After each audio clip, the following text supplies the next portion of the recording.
గమనంలో మనిషిని ఒక ప్రశ్న ఎప్పుడూ వేధిస్తూ ఉంటుంది. నేను నిజంగా సక్సెస్ అయ్యానా కాలేదా, నా జీవితం సఫలీకృతమైందా లేదా, నేను అనుకున్నవన్నీ చేయగలిగాను లేదా. ఈ ప్రశ్నలో సగటు మనిషి ఎప్పుడు తనకు తాను వేసుకుంటూ ఈ ప్రశ్నలోనే మునిగిపోతూ ఉంటాడనమాట. ఇలాన్ మస్క్ అయితే సక్సెస్ఫుల్లా, నరేంద్ర మోడీ అయితే సక్సెస్ఫుల్లా, రిక్షా తొక్కితే సక్సెస్ కాదా, అసలు సక్సెస్ అనేది బహిర్గతమా అంటే ప్రపంచానికి కనిపించేదనా, మనం హ్యాపీగా ఉంటే సక్సెస్ కాదా. ఇట్లా సక్సెస్ అనే దాని మీద చాలా పెద్ద నిర్వచనం ఉంది, చాలా పెద్ద డిబేటే ఉంది. అయితే దీనికి ఒక సమాధానం ఏంటంటే there should not be any regret in life. మనం మన జీవితానికి ఒక స్టాండర్డ్ పెట్టుకుంటాం, ఒక కొలమానం పెట్టుకుంటాం. మన లైఫ్లో మనం ఇలా ఉండాలి, ఇలాంటివి చేయాలి, ఇలా మన జీవన గమనం కొనసాగాలి అనుకుంటాం. అది చేయలేకపోతే రిగ్రెట్ అవుతాం, అంతకంటే గొప్పగా చేస్తే. కాబట్టి there should not be any regret in life అంటే మన లైఫ్లో మనం అనుకున్న దానికంటే కూడా, ఉదాహరణకి ఒక 10 మైళ్ళు వెళ్దాం అనుకున్నాం అనుకోండి, 12 మైళ్ళు వెళ్ళొచ్చు కదా.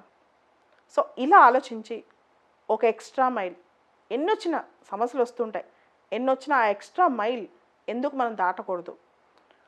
జనరల్గా కొంత వయసు వచ్చిన తర్వాత అంటే 40 ఏళ్ళు, 50 ఏళ్ళు, 60 ఏళ్ళు ఇవన్నీ దాటిన తర్వాత ఫైనల్గా ఒకసారి మన జీవితాన్ని వెనక్కి తిరిగి చూసుకుంటే అప్పుడు ఆ క్షణంలో మన లైఫ్లో అన్నీ మనం అనుకున్నట్టే జరిగాయి, మనం అనుకున్న దానికంటే ఎక్కువ జరిగాయి, నా లైఫ్లో ఒక్క రిగ్రెట్ కూడా లేదు అనుకున్నప్పుడు అది నిజమైన సక్సెస్.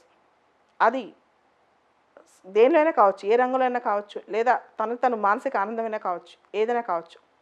అయితే ఇక్కడ చాలామంది బయట విజయాలు చూసి అంటే చాలా గొప్ప బిజినెస్ మ్యాగ్నెట్ అయితేనో, లేదా గొప్ప ఫిల్మ్ స్టార్ అవుతానో, గొప్ప క్రికెటర్ అవుతానో వాడు చాలా సక్సెస్ఫుల్ అంటారు.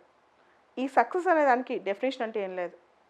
కాబట్టి మనకి లిట్మస్ టెస్ట్ ఏంటంటే, మనకు మనం పెట్టిన టెస్ట్ ఏంటంటే, ఈ రోజు నుంచి మనం స్టార్ట్ చేయాల్సింది ఏంటంటే, ఒక 20 ఏళ్ళ తర్వాత, 30 ఏళ్ళ తర్వాత, 40 ఏళ్ళ తర్వాత మన జీవిత చరమాంకంలో వెనక్కి తిరిగి చూసుకుంటే మనం ఏ విధంగా జీవించాలనుకున్నామో అదే విధంగా మనం జీవించాం, అంతకంటే కూడా ఇంకా ఒక ఎక్స్ట్రా మైల్తోనే జీవించాం, ఇంకా గొప్పగానే జీవించాం అనుకోవాలి. మన జీవన ప్రస్థానం మనం అనుకున్న విధంగానే కొనసాగింది, అదే నిజమైన సక్సెస్, మిగతావన్నీ కాదు. మీరు గమనించండి, చాలా చోట పవర్, మనీ అనేవి ఫ్లూయిడ్ కాన్సెప్ట్స్, అంటే ఏది అవి మాత్రం శాస్త్రం కాదు. కాకపోతే మనిషి తను నిజంగా విజయవంతమైన తన జీవితంలో అనుకునేదే నిజమైన స్టాటిక్ కాన్సెప్ట్ అనమాట. మిగతావన్నీ ఫ్లూయిడ్, అంటే వస్తుంటే పోతుంటాయి. కానీ ఒక పాత్ తను చెప్పుకునేది రియల్గా అది అభినందించాల్సిన విషయం అనమాట. తను నిజంగా సాటిస్ఫై అయ్యాను, నా లైఫ్ ఇలానే అనుకున్నాను, ఇలానే ఉంది అనేది. అలాంటి దానికోసం మనం ప్రయత్నించాలి. ఈ పరుగు పందెంలో, ఈ ప్రస్థానంలో మనం ఎవరినో పోటీపడో, ఎవరినో పోల్చుకునో, ఎవరితోనో మన లైఫ్ని లింక్ చేసుకునో పరిగెత్తాలని ట్రై చేయకూడదు. మన లైఫ్కి మన గోల్స్, దాన్ని మనం ఎక్స్ట్రాగా ఎలా రీచ్ అవ్వాలి అంతవరకే చాలా ఇంపార్టెంట్ అనమాట. అంతకు మించి ఆలోచించడం కూడా అనవసరం. ఎందుకంటే nothing is permanent in this world. ఏది, ఎవరు, ఎక్కడ, ఎప్పుడూ శాస్త్రం కాదు.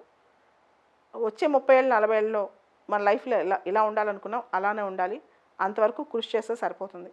అంతకుమించి ఎక్కువ ఆలోచించేసుకుని, లేదా అంతకుమించి ఇంకొకరిని ఎమ్యులేట్ చేసేసి వాళ్ళలాగా ఉండాలని ట్రై చేసి మనల్ని మనం మోసం చేసుకోకూడదు. You be yourself and there should not be any regrets in life.